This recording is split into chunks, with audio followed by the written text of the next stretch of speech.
in the news. And it's June. What we're seeing in the world today, I think, is we're on the brink of a dramatic change where we are about to, and I'll say this boldly, we're about to abandon the traditional system of money and accounting and introduce a new one. And the new one, the new accounting, is what we call blockchain. It means digital. It means having a almost perfect record of every single transaction that happens in the economy, which will give us far greater clarity over what's going on. It also raises huge dangers in terms of the balance of power between states and citizens. In my opinion, we're going to need a digital constitution of human rights if we're going to have digital money. But also, this new money will be sovereign in nature. Most people think that digital money is crypto and private, but what I see are the superpowers introducing digital currency. The Chinese were the first. The U.S. is on the brink, I think, of moving in the same direction. What do you think we look like by November? We are in a very, very different world by the end of the summer. I pray that I am wrong about the timing. But if it doesn't happen this summer, it's going to happen because all of these things, the gas, it's not Putin's fault. This is something, this is a crisis they have been wanting to have. They want you to pay $10 a gallon for gasoline. They want the fleet to age out. Did you see? Americans are driving older cars than ever before.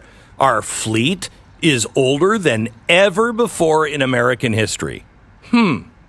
What does that mean?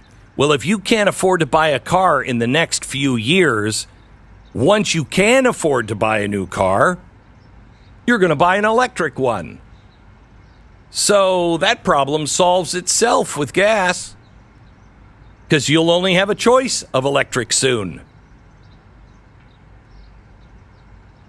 The war, we have been egging them on, and now we are beating the war drums like nobody's business. Food, we knew that was a problem. That's going to lead us to war, possibly. Migration, what are we doing at the border? All of these things are intentional. All of these things are... Did you vote for this? Did you vote for a dramatic transition, something that America is going to be so much better off for in the long run? Did you vote for this gas price? Because it's intentional.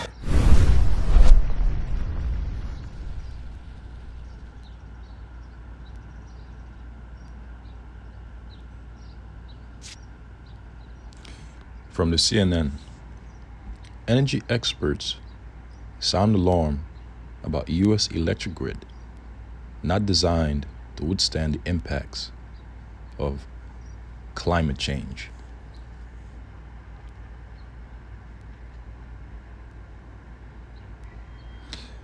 As heat ramps up ahead of what forecasters say will be a hotter than normal summer, electricity experts and officials are warning that states may not have enough power to meet demand in the coming months. And many of the nation's grid operators are also not taking climate change into account in their planning, even as extreme weather becomes more frequent and more severe.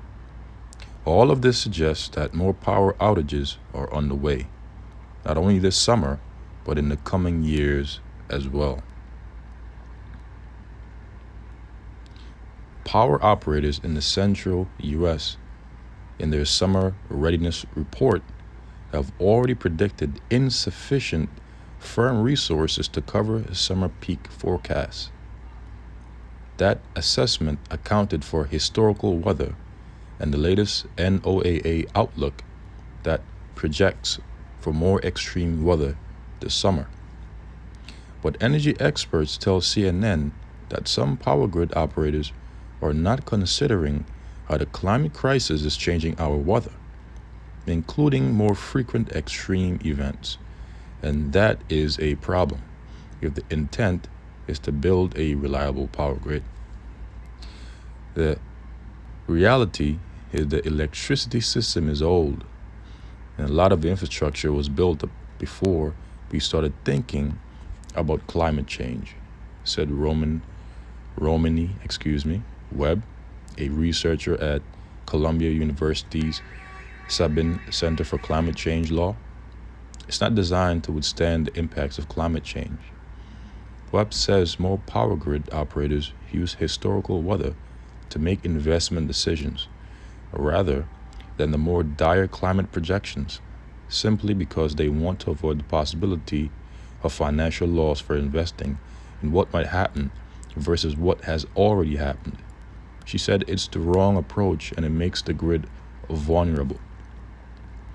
We have seen a reluctance on the part of many utilities to factor climate change into their planning processes because they say the science around climate change is too uncertain.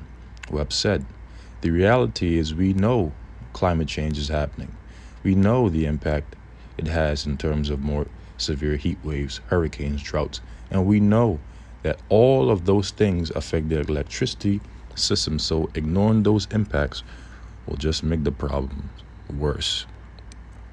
An early heat wave knocked 6 power plants offline in Texas earlier this month. Residents were asked to limit electricity use, keeping thermostats at 78 degrees or higher and avoid using large appliances at peak times. The Electricity Reliability Council of Texas, or ARCOT, in its seasonal reliability report, said the state's power grid is prepared for the summer and has sufficient power for normal summer conditions based on average weather from 2006 to 2020. But NOAA's recent released summer outlook forecast above average temperatures for every country in the nation. The point has already been read.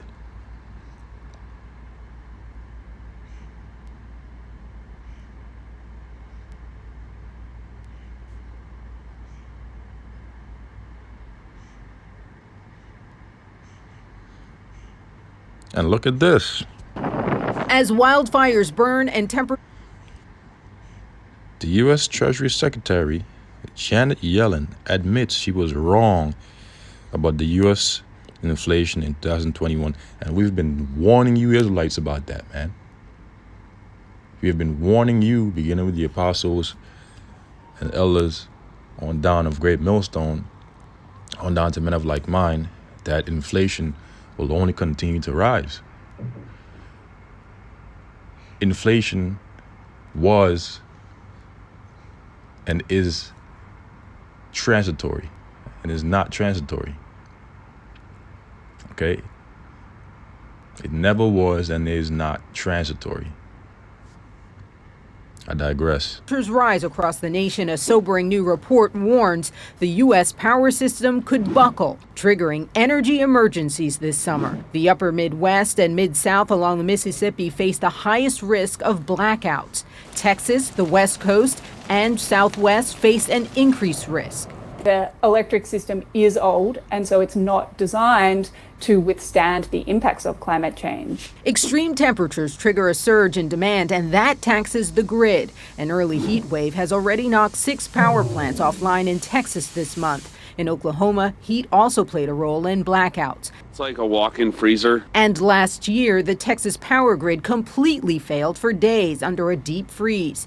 246 people died. An energy crisis can become a public health crisis. It can become a food crisis. Yami Newell has seen the cascading effects of an unreliable power grid in her hometown of Chicago. For a wealthier family, if they have a power outage and all the food in their refrigerator goes bad, they may be able to afford to go back to the store and replenish the coffers. For a family that's operating on a more restricted income, they might not be able to go back and refill the coffers. In her Bronzeville neighborhood on Chicago's South Side, solar panels now dot the rooftop of a public housing complex. A short drive from there, a backup battery stores energy from those solar panels as well as natural gas generators, creating what the state energy company calls a microgrid. Without power, we're talking about potential life-threatening situations.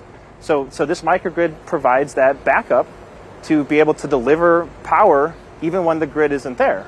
The project is pending approval, but once it's operating, it can connect and share power with the main power grid. In the event of a blackout, it can disconnect and operate independently, tapping its stored battery energy to power the homes, police station, and hospital in the area for 4 hours. We have seen a reluctance on the part of many utilities to factor climate change into their planning processes because they say that the science around climate change is too uncertain. They're basing analysis for grid reliability and investments on historical averages because planning for extreme projections is more expensive. And so we're continuing to design and site facilities based on historic weather patterns that we know in the age of climate change aren't a good proxy for future conditions. As communities work to build a more resilient grid, Bronzeville is a possible blueprint for creating a backup for when climate wreaks havoc on the grid.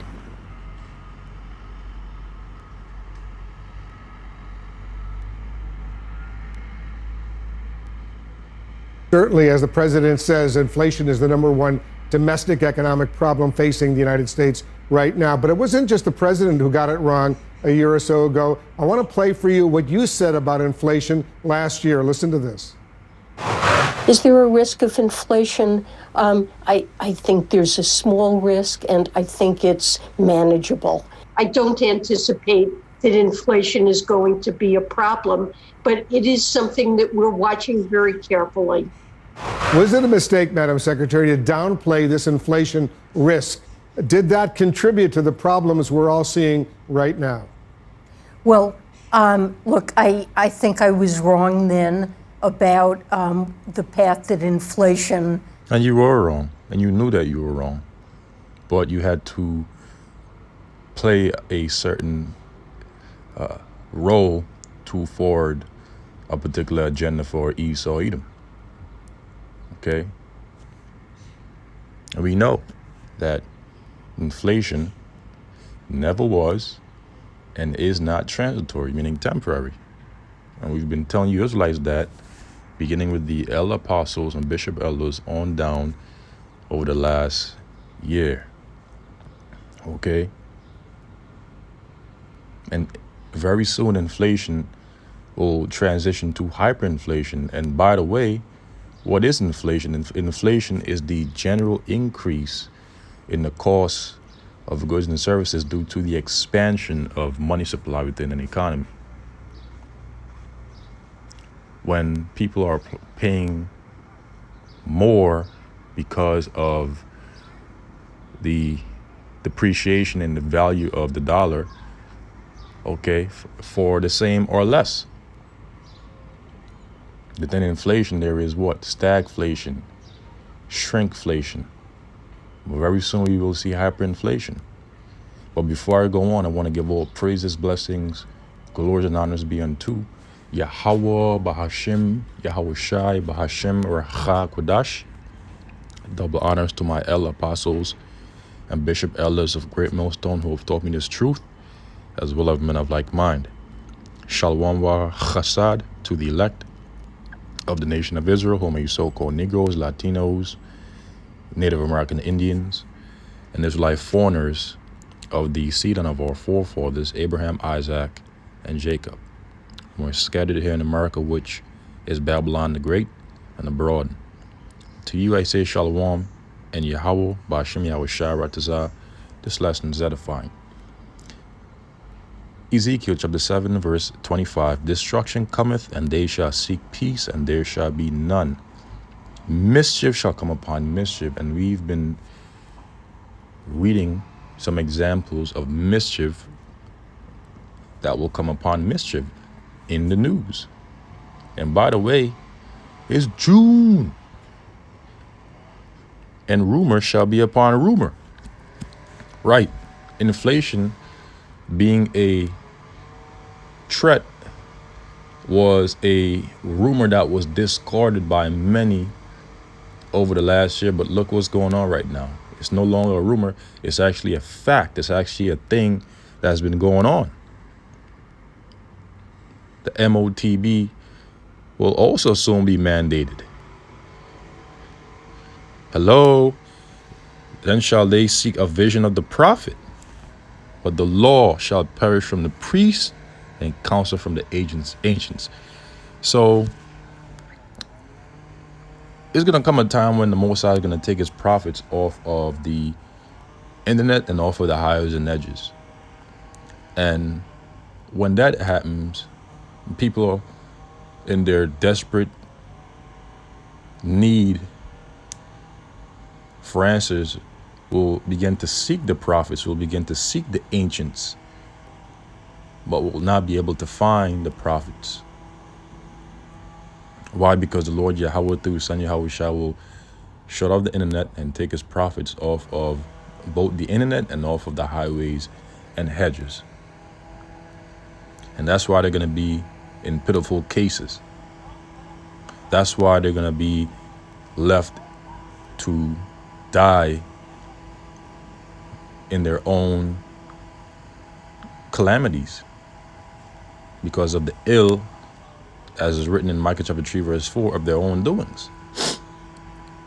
So again, mischief shall come upon mischief, and rumor shall come upon rumor. Then shall they seek a vision of the prophet, but the law shall perish from the priest. So Creflo Dollar, T.D. Jakes, Joel Osteen, all these false prophets won't have the answers to give you so-called Negroes, Latinos, and Native American Indians in a day of calamity, during the times of Jacob's trouble. But the law shall perish from the priests and the counsel from the ancients. So it's coming. It's coming, man. Would take, as I mentioned, there have been unanticipated and large shocks to the economy that have boosted energy and food prices and supply bottlenecks that have affected our economy badly, that I at the time didn't fully understand. But we recognize that now. The Federal Reserve is taking the steps that it needs to take. It's up to them to decide what to do.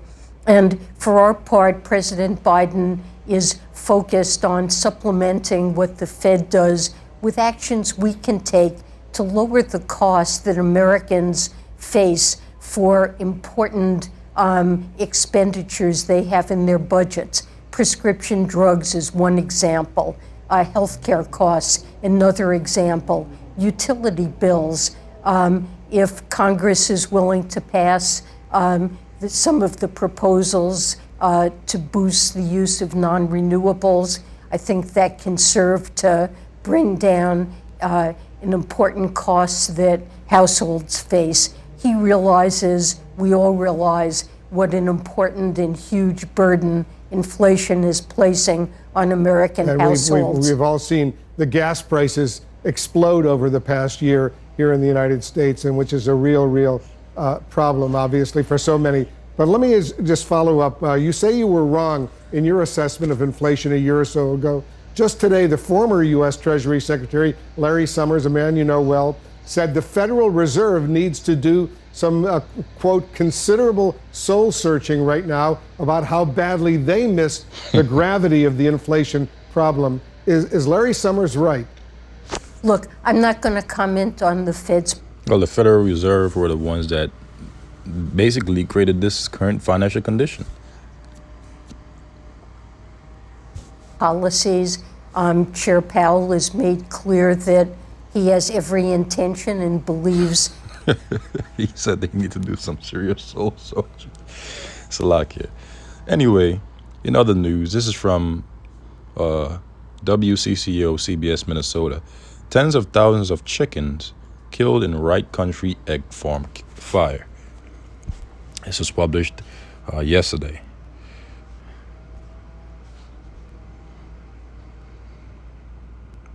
Critters during your night out on the town, the Minneapolis Park Board. Well, they have some questions. First of all, what are you doing? What are you doing with yourself? This is your night out on the town? Hanging around by turtles? Well, I guess this is a live feed. Anyway, massive flames burned down a barn with tens of thousands of chicken in Wright Country. The fire started last Saturday night at Foreman's Farm in Howard Lake, causing major damage. The Trebask family, though they thought, they would spend Saturday night around their bonfire, but just after 10 p.m., they noticed massive flames across the field at Foreman Farms. It was unbelievable how quick it grew. It was insane. Why? Because we see through the spirit that it was clearly something that was done intentionally by Esau Edom for their agenda, of engineering a global famine. But ultimately is the will of Yahweh Bashem Yahushai, because famine is a part of the plagues that the Lord will send upon the earth, bring upon the earth, because wickedness hath exceedingly polluted the whole earth. And because of people's pride, the cities are going to be troubled. Andy Tresbeck said it was the whole sky. It was quite large. They called 911. Firefighters from multiple agencies across Wright Country showed up. Many volunteer firefighters. A barn housing tens of thousands of chicken was leveled in what a farm spokesperson called a tragic accident. Really? According to Foreman Farms website, the farm started in 1918, and now the fourth generation family farm sells more than 3 million eggs a day. Damn, that's a lot of eggs, man. To some of the nation's largest retailers, that is a lot, man. And all that is, man. Overnight, a fire destroyed one of our barns at our Howard Lake farm. No one was injured, and we are grateful that first responders were quickly on the scene to put out the fire. Don't be surprised when all of their other barns and business locations also catch fire, man. And we know that they're being compensated by these devils, on the low. Scripture says, least Satan should get an advantage of us, for we are not ignorant of his devices. Unfortunately, chickens were lost because of the fire. We are evaluating the extent of the damage, which appears to be confined, to a single structure, as well as investigating the cause of the fire, a Foreman Farms spokesperson said. Kato resident Eddie Olson heard about the fire on his scanner that he typically uses during severe weather. Fires are scary in general, but when you see something of that scale, out of control, it was just hard to think about chickens. The company, people that work there also said. Olson said, it's kind of a hard hit because we're already struggling, with the eggs and the cost of stuff, and that takes kind of a bite out of the market. Farmer is still evaluating the extent of the damage from the fire as investigators work to determine its cause. This concludes the article, which I'll leave in the description box of this lesson, Lord's willing. Let's get these last few scriptures and conclude the lesson. This is the book of Proverbs, chapter 1, verse 26. I will also laugh at your calamity. So the Lord's going to laugh at the calamity of 2/3 of the nation of Israel, through the mouth of his elect, his prophets, and his elect, his believers. I will mock when your fear cometh. When your fear cometh as desolation, in the form of the four kinds that he's going to send upon the earth during the time of Jacob's trouble. Famine, plagues, pestilences. And your destruction cometh as a whirlwind, when the Lord returns to rend his anger with fury and his rebuke with flames of fire, by way of the chariots, the so-called UFOs. For by a fire and by his sword, as it is written, will the Lord plead with all flesh, and the sin of the Lord shall be many. When distress and anguish cometh upon you, then shall they call upon me, but I will not answer. They shall seek me early, but they shall not find me. For that they hated knowledge, and only the elect of the nation of Israel will seek Yahweh Bashem Yahushai early. But as for 2/3 of the nation of Israel, it'll be too late when they finally decide to seek Yahweh Bashem Yahushai. Why? Because the Lord will not answer. He will not find the Lord Yahweh Bashem Yahushai. Micah chapter 3, verse 4 is a precept to that. For that they hated knowledge. Why? Because they hated knowledge, and the beginning of knowledge is the fear of Yahweh, Bashem Yahweh Shai, and did not choose the fear, see, of the Lord Yahweh.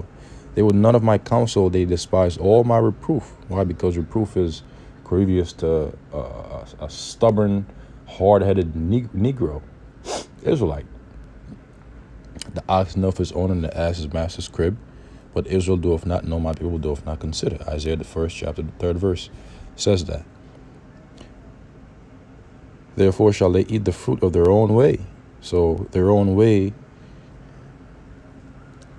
will yield fruits of destruction, of their own destruction unto them. And they're going to eat it and be filled with their own devices. For the turning away of the simple shall slay them, and the prosperity of fools shall destroy them. So 2/3 are going to be destroyed in their stubbornness and their rebelliousness. Okay? So with that, I pray this lesson was informative and edifying to the elect. Lord's willing, until the next, I say shalom to the elect.